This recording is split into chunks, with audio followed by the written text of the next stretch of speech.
Welcome to our meet and greet. So Chanel is HR. I'll let her speak about her role because I know she shifted recently. And then Michelle Martin works in employee engagement. And, I used to enjoy working with her because when I was in research, I would do volunteer work with Michelle. So it was like one of my favorite treats to work with Michelle. She's amazing. So Chanel and Michelle, I would say, so Chanel, I didn't get to say where you work. So if you want to talk a little bit about where you work. And obviously, Chanel was smiling every time everybody said Army because she's an Army veteran. So give a little background about you and what you do. Cool. I'm an Army veteran. I was in the Army for 7 years. My MOS in the Army was basically what I do now, which is HR. So I was a, what do they call it? Personnel sergeant when I left the Army many moons ago. And I just, when Richard, I think when you said you retired, I immediately got jealous because I'm thinking, if I would have stayed in, this would have been my 25th year in the Army. So I too would have been retired. So woulda, coulda, shoulda. Anyway, so now I am working with ViacomCBS. I'm the director of human resources, and I work with the technology groups. So some of the groups that I work with, I partner with from an HR perspective, are vendor management, and we have a group that does InView, which works very closely with ad sales. So I know some of you work with ad sales. I work with crisis management, the crisis management group. So some of our different technology groups. I'm in HR, so I do everything, all the good things from promotions to comp adjustments to employee relations, including investigations. I don't do the recruiting. We have a talent acquisition department who specializes in acquiring talent, recruiting, but I work very closely with them on all of our open positions. And I guess the other side of that is restructures as well, or organizational changes. So that's kind of what I do. You're on the retaining aspect of HR. Yeah. And I've been working in the media, I guess, industry for a while. I heard someone here worked at Showtime. Oh, is currently working with Showtime.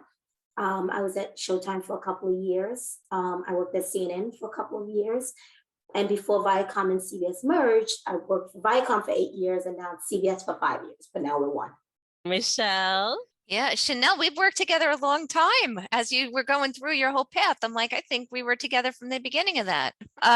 So let's see. I always have trouble introducing myself because I do a lot of different things. So I'm under an HR umbrella, I guess, but I focus mostly on benefits, programs, and policies. So I would say like your health benefits, retirement, programs and employee events, which is the fun stuff.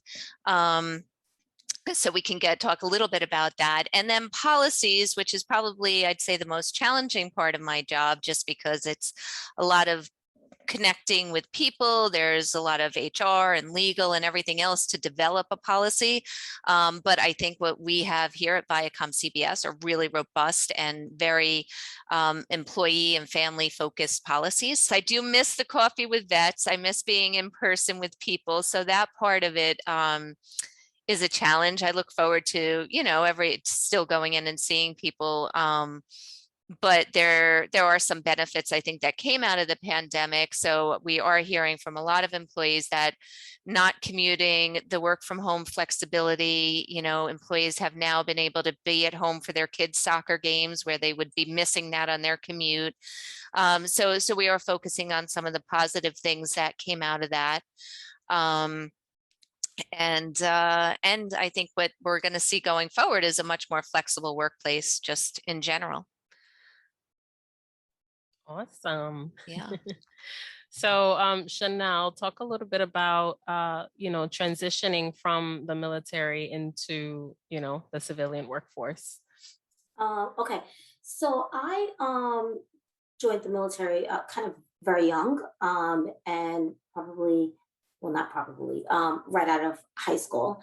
And so when I joined, it was kind of, I've had some jobs prior to that, but it was kind of my first real career, right? It was my first real thing. And like I said, I did human resources and kind of rose through the ranks, I guess fairly quickly. So it was really something that I thought I could do forever until I had a daughter.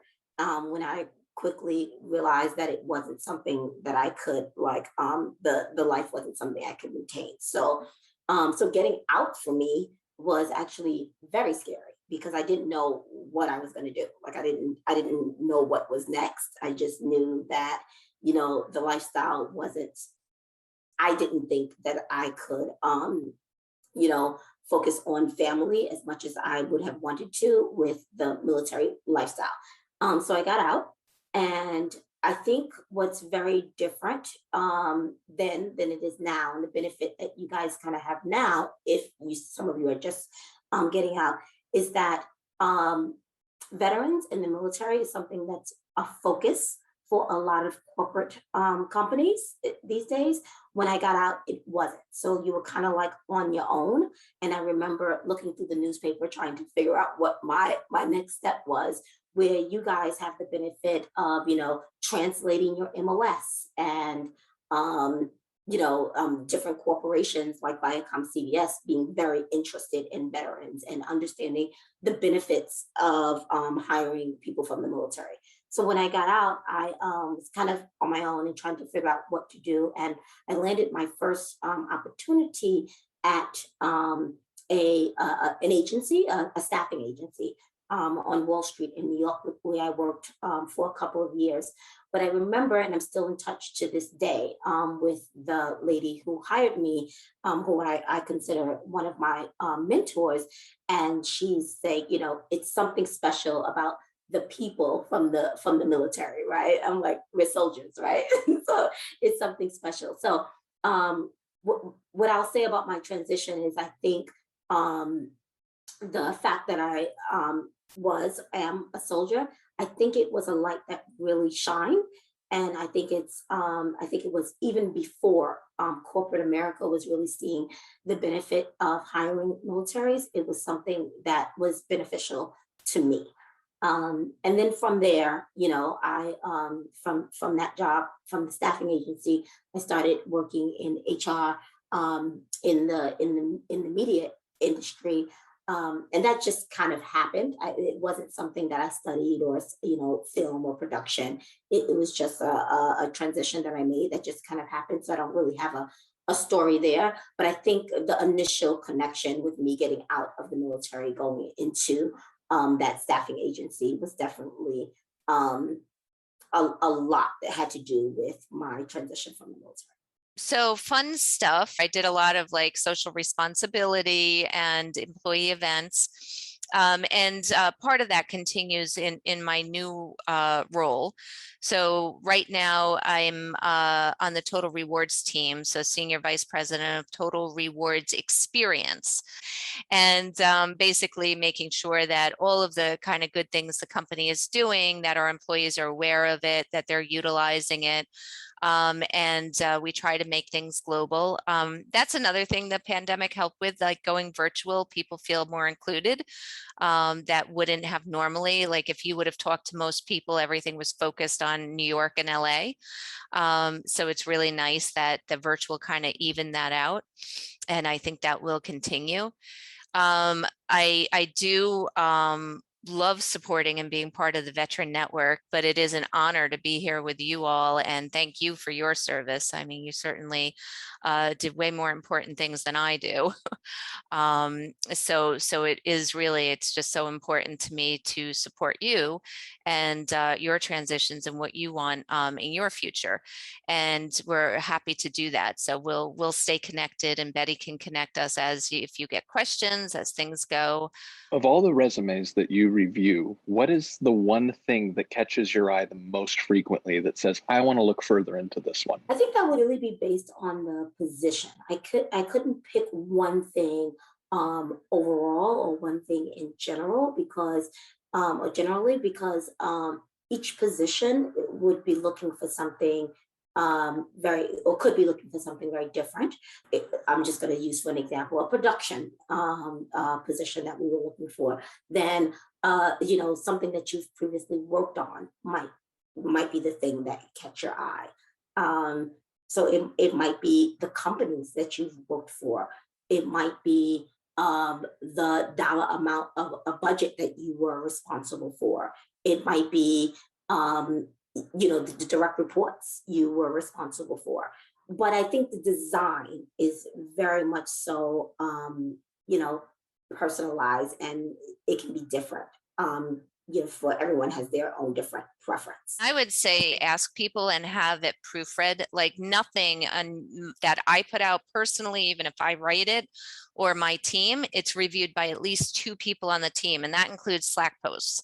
Like, it never goes out without a couple pairs of eyes on it. Now, that being said, you guys are going to go through our Slack channel and find typos. Don't tell me, we don't want to know, but it should be. I mean, we're working with the schools for anybody pursuing degrees for the Veteran Network. And I know we used to do their, we sponsored a bunch of their events that I used to go over and do. I don't know, Betty, if that's still going on, but we're recruiting those who are in school, don't have degrees yet, helping support that career path. So yeah, I think that's been one of our focuses. Right. I mean, we have the VIP program, the Veteran Immersion Program, and that's where we're helping on that front, right? So, and then you have some roles in the company that doesn't require degrees. So like in the union, right? So there's a lot of veterans working in there as well. Thank you so much, Chanel and Michelle, for being here with us today. Thank you for your time and your priceless advice, and we appreciate it. Thank you. Thank you. All right. All right. Thanks, everyone. Thanks, guys. Bye. Thank you. Take care.